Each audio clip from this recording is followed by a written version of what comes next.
Jonesy, this is our review show of the matches that have happened since the last time we spoke, which was Monday evening. The matches in the T20 World Cup that have taken place. Fairly standard on the Tuesday. Netherlands beat Namibia. I was listening to that in the car, actually, as I was driving down to London at 5 o'clock in the morning. Pakistan beat the USA.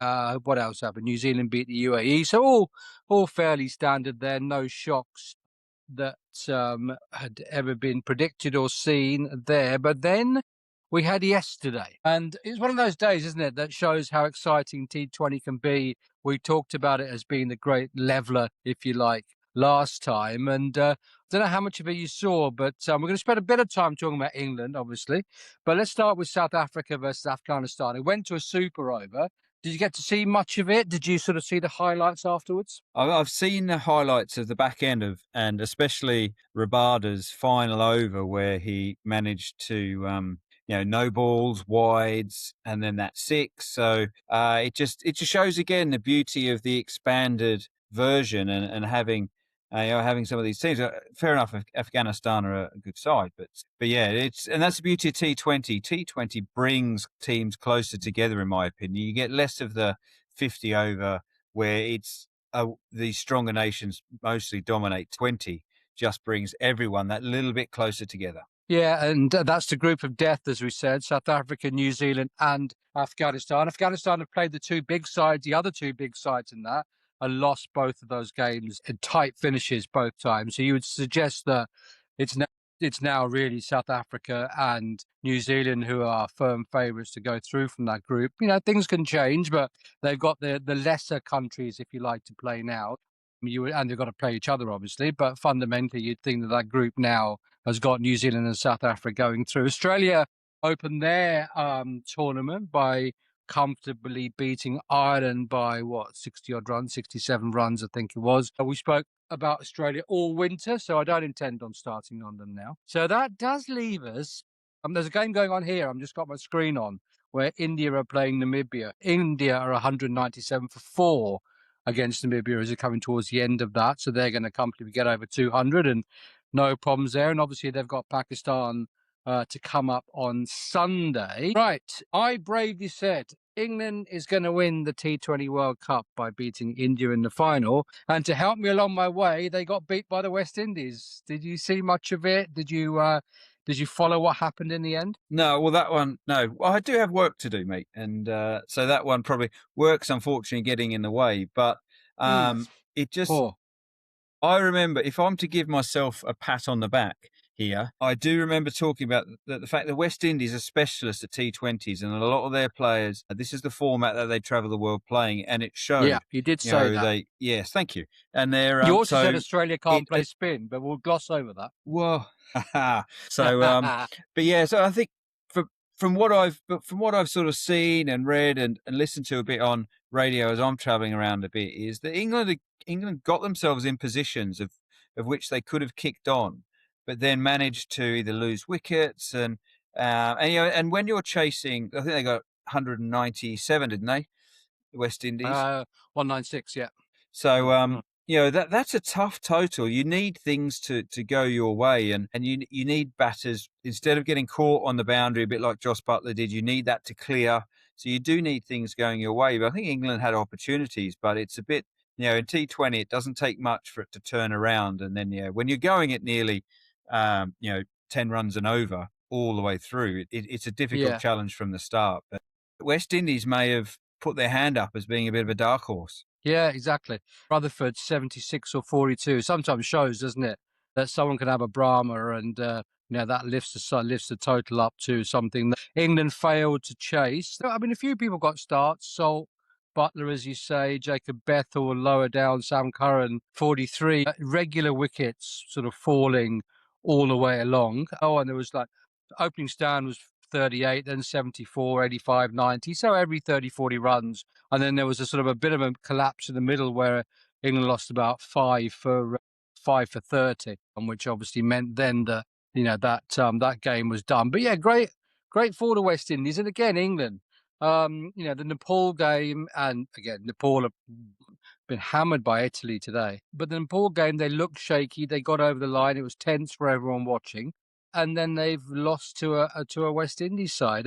And we spoke about this on, when was it, Monday night, when we said about, is the Nepal result indicative of where England really is at? And I'm not sure we got to a conclusion, but then by losing to the West Indies, it means that, or it shows potential that England are, for me to have said that they're going to win this, I might have been slightly deluded. Well, what it is throwing up for me with those two results and two matches is bowling concerns. They made the change of Luke Wood dropping out of the side, and so they were worried about that.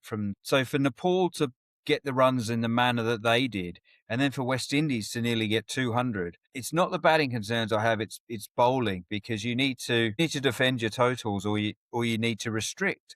And so if England haven't found their method yet, because really you should be thinking Nepal shouldn't be getting anywhere near the total they are, even if the West, getting up towards 200, England should have ways to counteract that. So that's my concern for England going forward as it stands, is where's our bowling depth? Where's our ability to restrict and get those continual wickets, much like England happened to them? Yeah, and England, it just might be that fatigue now of a long sort of season, if you like, down under, and New Zealand before that, the off the pitch sort of stuff that's happened just might all be playing. But anyway, I'm still sticking with my prognosis. You can't change this after one bad result. The West Indies, if we go to the other game that's happened in that group, where Nepal have now played two, lost two, and they got hammered. They lost by 10 wickets to the Italians today. I mean, what a performance that is. It just goes to show that anybody can beat anybody in this format of cricket. Yeah, to be honest, that's an expected one for me. I would put Scotland as a better team than Nepal, and so Would you? Okay, still winning. Oh, sorry, Italy. Italy is a better team than Nepal, purely because of the makeup of who their players are. And so, I mentioned before about the number of sort of potential Aussies they've got. I know they've got Grant Stewart from Kent over there, but the emphatic nature of it, by restricting to what they did, and then going and beating them by 10 wickets, that again comes back to, well, what were the England batters doing? So that side of it. So that group is pretty much done, because I can see England will still go through. I see England beating Scotland, although you're probably a bit shaky about that. But so it just muddies the water as to, as we mentioned, where exactly are England when you see such another country which England would expect to beat hands down, doing what they did to Nepal. It's not like in, you don't see, I'm trying to think of it in football terms. If it was a World Cup and England had that, and then the team that England had only just beaten went and beat another team 8-9, you'd be like, hang on a minute, what's going on there? Yeah. Yeah, I think that's right. I think, Scotland, Nepal, Italy, they could all just beat each other, I would have thought, within those three. And, you would expect England to, if they were going to lose a game, it was the West Indies game that they were going to lose. You don't expect them to lose against Scotland or against the Italians. So, yep, hopefully England go through, but in second place in that group as opposed to the group winners, which puts them in, what does that do? Puts them I think that puts them in the India group, if that is the case, because it's the winners, I think, of Group A and B plus the runners-up of Group C and D are one group, and then vice versa, if you like. So that's the only thing, I think, for if they wanted to avoid India until the final, then, winning that group is the way forward. But there you have it. Got a question for you. It's a short show today, as the Thursday show will be. It's just a quick roundup, but it doesn't mean that I haven't actually spent 30 seconds trying to find a question for you. And that question is, who is the first and might well be only captain to have lifted all three short form men's trophy, tournament trophies? So this ICC T20 World Cup, the 50 over World Cup, and the Champions Trophy. Who is the only captain to have done it? I'll keep talking whilst I can see your brain whirring away. No, I am trying to think. The Champions. I think you mentioned him on the last show. Did I? Yeah, I think so. Yeah, I think you did. Who did I? We were talking about. I'll give you. Who we did were I talking mention about. You see, we were talking about. Shall To give you a clue. No, I'm 1-0 down. Why would I give you a clue? Yeah, it gets competitive. Well, in my head, is it a West Indies captain? Because they've had some success, but did they have success in the 50 overs? Not so sure. But are we talking more about a Sri Lankan? Who did I mention? Kumar Sangakkara. This one is a total guess. I'm trying to think what if I was any good at this. If I'd taken any notice of cricket in the last 10 years, I'd be straight away be able to tell you this country won it in this, and this. But I've been under a rock, which you've got me out from, and so I'm now struggling with this one. So you I don't know, mate. use Darren that to my Sammy. advantage. I didn't mention Darren Sammy. We did mention Darren I don't Sammy think I because of mentioned Darren Sammy. Kolkata and stuff. Is that your answer? Yeah, go on.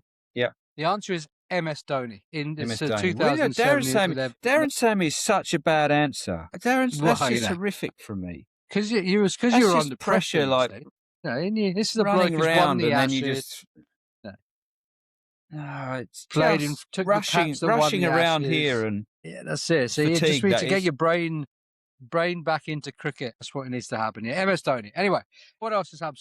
So that was yesterday. Today, Sri Lanka have spanked Oman 225 for 5. That's the highest team total so far. No hundreds in there, but Kusal Mendes continued his good form, which he started against England by getting 61. He was supported by Ratnayaka and Shanaka. They got 50s.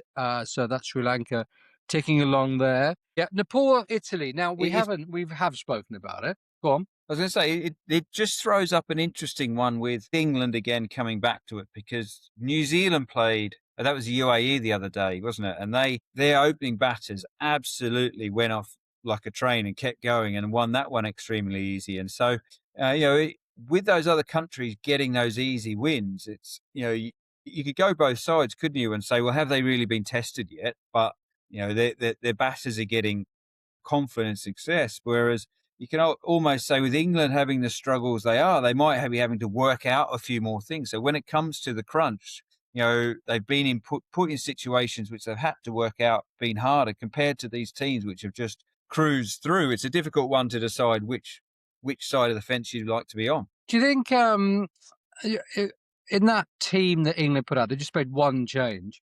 Overton in for Wood. Can you see weaknesses in there? Have they got anywhere to go? I mean, or are they going to be relying on the same few players, you think, like Sam Currans, Harry Brooks and Phil Salt, who went off like a train against the West Indies? Are they going to be relying on the same three? Is it the same sort of problem that we had with the Ashes where they've left themselves with nowhere to go if things start going wrong? I think the core is the core, isn't it? You're going to have those expected ones. It will be, and a bit of the concern, Jofra's been hit round, hasn't he? He went for 40 again in his 4 in this one. And, but are they ever going to drop Jofra Archer because of what he potentially could do? But that jiggling around of, so leaving out Wood after that first game. And so that conversation of like, well, mate, actually your second last over with those wides, and we sort of lost a bit of trust in you. We're going to bring Overton in, who we're going to give him an opportunity. Well, if he doesn't go well, they're going to keep moving it around. I don't think there's much room for manoeuvre with their spin. It's what happens with their fast bowlers, and